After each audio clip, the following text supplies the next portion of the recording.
One of the important skills that we need to have as chemists is to be able to convert between things like grams and moles, and also convert from moles to grams, as well as other things.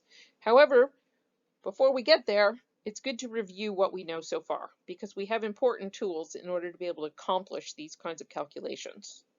And one of the first things we have learned is what the mole is. The mole is a number, right? 6.02 times 10 to the 23rd, Avogadro's number.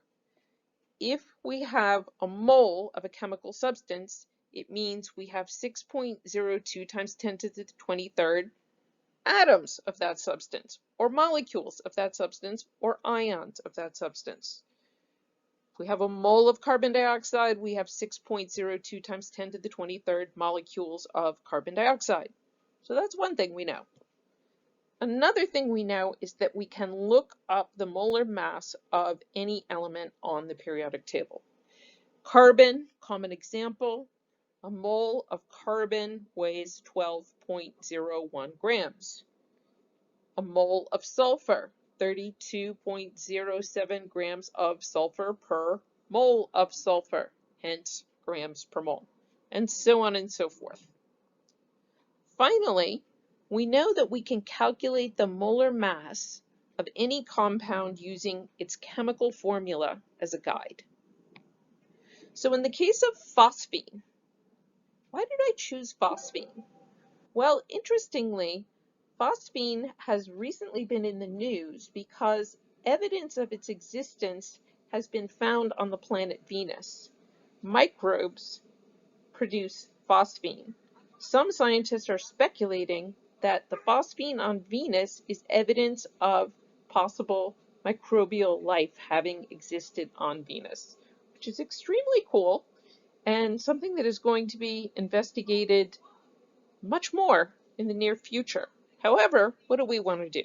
We want to calculate the molar mass of phosphine, and that is a fairly trivial exercise. We look up the mole of phosphorus on the periodic table, and then we look up the molar mass of hydrogen on the periodic table.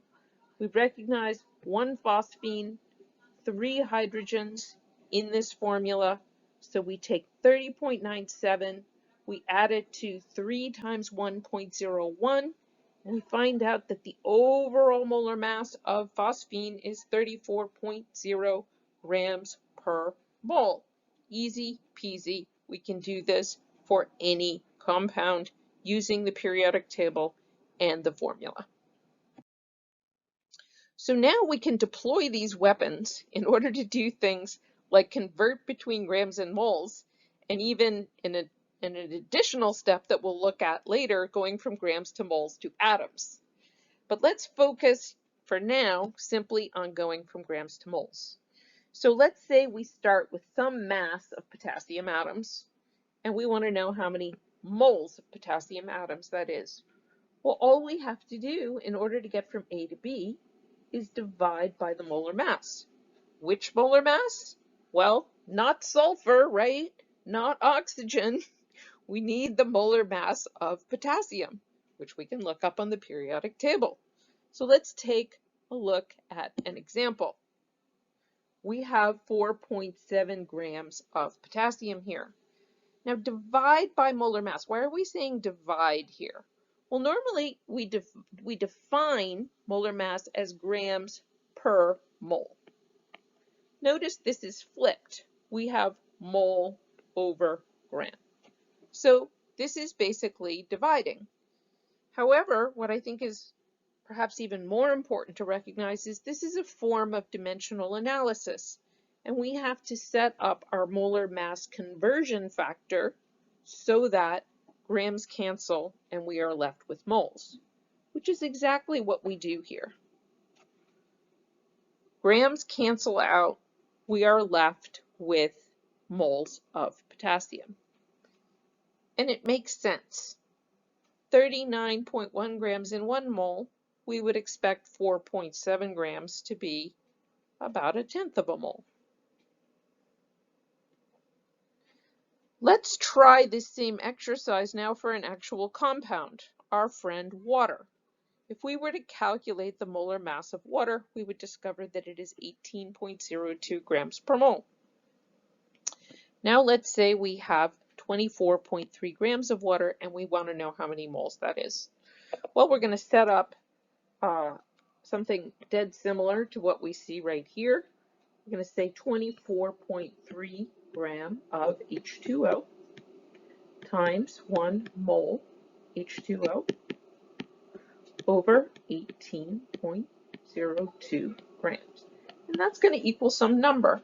I'm actually not going to bother to do the calculation here. That's not the important part for you right now. The important part is understanding how to set this up. Any dummy can plug numbers into a calculator, right? But knowing how to set this up is the really important part. So it looks like it's going to be a little bit more than a mole, 24.3 divided by 18.02. But as I say, the calculation itself is not of the essence. Knowing how to do it is. Now let's take it to the flip side. Now we're going to convert. We're going to go from, moles to grams. Playing the flip side. Moles to grams. So this time we have moles of argon atoms and we want to get the mass of argon atoms. Well, this time we're simply going to multiply by the molar mass of course, argon. What is the molar mass of argon?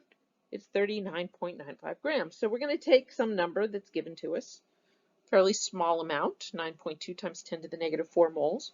We're going to multiply by the molar mass. We're going to notice once again our moles cancel out.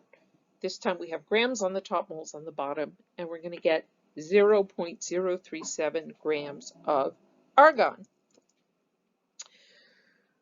Let's try a compound that's a bit trickier because, well, we have to, calculate this whole molar mass for one thing.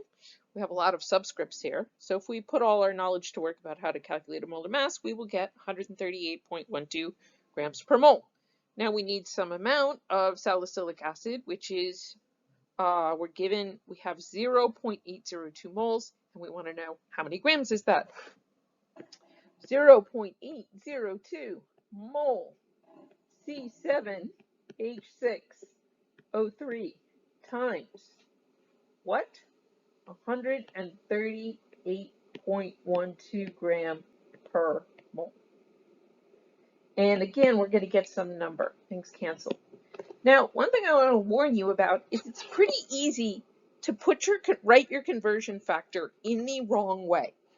So one essential skill is to actually retain your units. Write down where you have moles and where you have grams, so you don't accidentally turn your conversion factor around the wrong way, and you know precisely what is canceling. I promise this will help you greatly. Again, we're going to get some number. It's going to be around 100 and some odd grams. Fine. Let's move on. Now, in our final exercise here, we are going to go now from mass to moles to atoms. So this is a multi-step conversion, right? We've been doing single-step conversion so far. Now we're going to follow what we have already done previously, which is to go from mass to moles by dividing by the molar mass, in this case using copper. But then we're going to go a further step. At this point, once we have moles of copper, well, we know if we multiply by Avogadro's number, there are 6.022 times 10 to the 23rd copper atoms in every mole of copper. So it follows that if we multiply moles of carbon atoms by Avogadro's number, we're going to get number of carbon atoms. So let's take a look at that. Say we have 5 grams of copper. We divide by the molar mass, as you see here. Grams cancel out nicely. And at this point we just stopped our calculation here. We have moles of copper. But then we have to do the next step of our conversion, which is multiplying by Avogadro's number. And you can see here that since there are 6.22 times 10 to the 23rd atoms per mole of copper, now moles of copper are going to cancel out, and we are in fact going to be left with the desired answer, a large number of atoms of copper. Now I'm going to add yet another tricky little layer, nothing too bad, but let's say we're now thinking about a molecule, a compound called isobutane with the formula C4H10 and a molar mass of 58.12 grams per mole. And our question is, how many carbon atoms are in 35.5 grams of isobutane? One thing to notice here is we're not being asked how many molecules of isobutane are in 35.5 grams. We're being asked how many carbon atoms are in 35.5 grams of isobutane. So let's take a look at the structural formula of isobutane. And notice that we have 4 carbon atoms for every 1 molecule of isobutane. This is important. You could look at the ball and stick model too, because it's kind of cool. Again, carbon, carbon, carbon, carbon, 4 carbons for 1 isobutane. This is going to be important to our calculations. So let's set it up. It's going to be similar, quite similar to the above, except we're going to have one extra step. 58.12 gram isobutane times 1 mole of isobutane. I'm going to write it. It's going to be good. 1 mole of isobutane. By way of illustration, it's good to write everything out. 58 point, what did I just do here? I did a little mess up. We're going to back this up for a second. I'm going to erase this. It is actually 35.5 grams of isobutane. And the molar mass here is 58.12 grams. Okay, we're good now. So this is, at this point we do this calculation, grams of isobutane cancel, we have moles. Now is a critical step. If we have 4 carbon atoms for every 1 isobutane molecule, it follows that we have 4 mole of carbon for every 1 mole of isobutane. So now moles of isobutane cancel out and we're left with moles of carbon.